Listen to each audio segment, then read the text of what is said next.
Bupati Lahad menyebutkan program bantuan Gubernur Sumatera Selatan tahun 2025 ini akan difokuskan pada pengembangan desa yang melingkupi pengembangan pertanian dan peternakan, pembangunan irigasi hingga fasilitas pendidikan.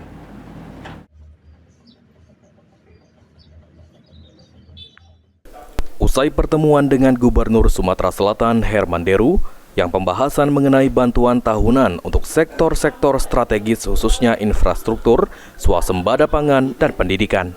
Bupati Lahad Bursah Zarnubi mengatakan, bantuan dari Gubernur Sumatera Selatan direncanakan akan diarahkan langsung ke wilayah pedesaan yang mencakup pengembangan sektor pertanian, peternakan, pembangunan irigasi, serta fasilitas pendidikan seperti sekolah.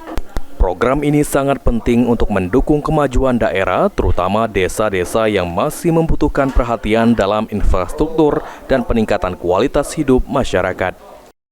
Ini program tahunan ya, dari Gubernur untuk bantuan khusus ya. Bantuan khusus itu ada banyak prioritas, super prioritas untuk pembangunan, membackup swasembada maupun infrastruktur yang merupakan mandatori dan pendidikan mandatori. Nah, jadi kami sudah sampaikan proyek strategis kami itu ke arah desa, yaitu swasembada, perikanan, peternakan, dan padi ya, irigasi. Tapi itu kita juga akan membackup perkembangan pendidikan, sarana prasarana yang rusak-rusak itu kita akan